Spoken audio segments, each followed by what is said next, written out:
ورونو او خویندو بالخصوص هغه ورونو او خویندو ته یادونه زما توصیه ده چې هغوی په کور کې کوچني ماشومان لري. دغه یو څو کارونه د خپلو ماشومانو پر مخ کې مه کوئ، ځکه چې ستاسې د ماشومانو شخصیت ورسره خرابېږي. بیا به ورسره په آینده کې ډېر سخت په عذاب وئ، او خدای مه کړه چې ستاسې دغه ماشوم غلطه تربیه وانخلي.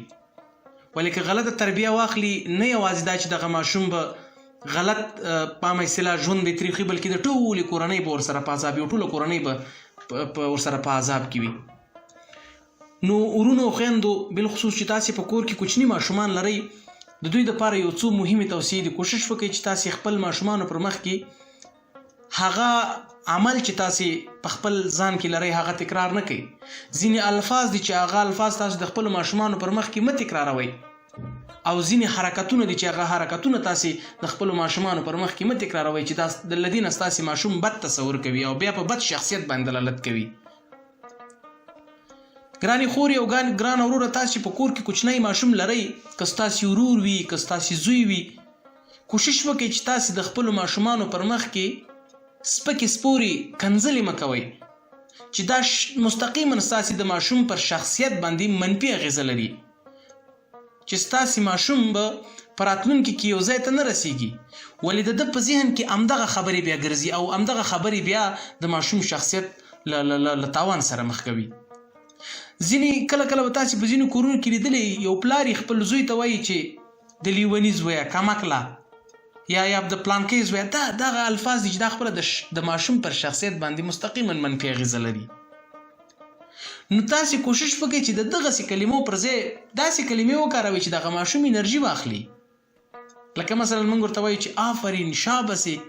دا هغه الفاظ دي چې له دې سره ماشوم لا نور هم تشویقېږي او ماشوم لا نور هم موټیویټ کېږي، چې له دې سره د دغه د شخصیت اړخ لا قوي کېږي او د مثبت لوري ته ځي. خو که تاسې د ماشوم پر مخ کې داسې سپکې سپورې وکاروئ، داسې بد الفاظ وکاروئ، نو دا د ماشوم په ذهن کې پیچکاري کېږي او بیا ماشوم هماغې لوري ته ډېر زیات هغه سوق کېږي. خو هغه دا وایي چې زه زما مور و پلار یا زما ورور و خور دغه کلمې یادوي، دغه الفاظ یادوي، راځه ته یې یاد کړه، نو څه پروا کوي؟ هغوی غټ غټ خلک دي یادوي، خو ته یې یاد کړه، څه پروا کوي؟ نه، دا کار مه کوئ، ځکه دا مو د ماشوم پر شخصیت باندې مستقیمه منفي اغېزه کوي. دوهمه خبره دا ده چې تاسې کوشش وکړئ خپل ماشومان تشویق کړئ. که تاسې ته ماشوم لږ کار کړی و یا ډېر کار کړی و، مثلا ستاسې یو ماشوم په 100 کې 15% ښه کار کړی، تاسې د دغې ماشوم دا 15% کار 100% وستایئ، له دې سره به ستاسې د ماشوم آینده او ستاسې د ماشوم شخصیت لا نور هم قوي شي. خو که تاسې داسې وکړئ چې ستاسې یو ماشوم 15% ښه کار کړی او تاسې د هغه ونه ستایئ، دغه ماشوم دغه سبا د 15% کار هم نشي کولی. نو تاسې کوشش وکړئ چې خپل ماشوم لا نور هم تشویق کړئ. له دې تشویق سره به ستاسې ماشوم د شخصیت هغه اړخ مثبت اړخ به ډېر قوي شي او له دې سره به ستاسې د ماشوم د یو روښانه آیندې څښتن وي. بله مهمه خبره دا ده چې تاسې کوشش وکړئ خپل ماشومان زړوره مخته کړئ. کله کله موږ تاسې په دې کلو کې یا مثلا په دې ځینو کورونو کې حجرې ته میلمانه راشي، بیا چې یو کوچنی ماشوم حجرې ته راوځي، بیا سترګې بې برکې چې لاړ شه کور ته، دلته څه کوې؟ نه، دا کار مه کوئ. له دې سره ماشوم بې زړه کېږي او دا یاد ساتئ چې ستاسې ماشوم به بیا یو ښه شخصیت نه وي. نه، تشویق یې کړه، له ځان سره یې کښېنوه په حجره کې، هر یو میلمه بیل بیل وروپېژنه چې دا میلمه دا دی، دغه څوک دی، هله به چې جګ شه سړی مه شي ورسره وکړه. له دې سره به ستاسې ماشوم لا نور هم قوي شي، شخصیت به اوچت شي، آینده به یې روښانه شي.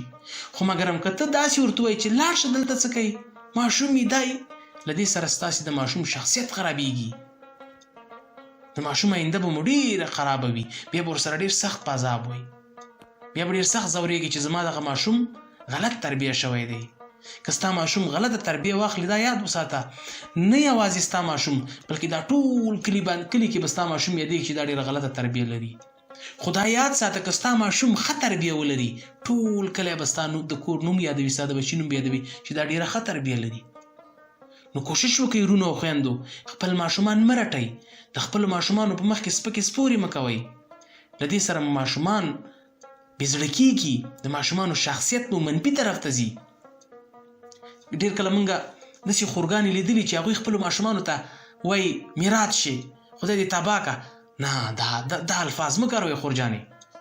دا ستاسې ماشوم لا نور هم خرابېږي، ستاسې د ماشوم شخصیت خرابېږي. ماشوم بېخه آینده نه لري.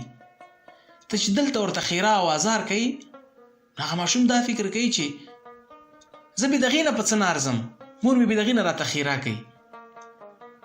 راځه نور هم دا کارونه کوه چې په همدې کې مخې ته لاړ شي. نه، کوشش وکړئ چې خپل ماشوم ته توصیه وکړئ او د یو میکانیزم او د یو چل له لارې تاسې کوشش وکړئ چې هغه د مثبت شخصیت طرف ته روان کړئ. له دې سره به ستاسې هغه ماشوم ډېره ښکلې او روښانه آینده ولري.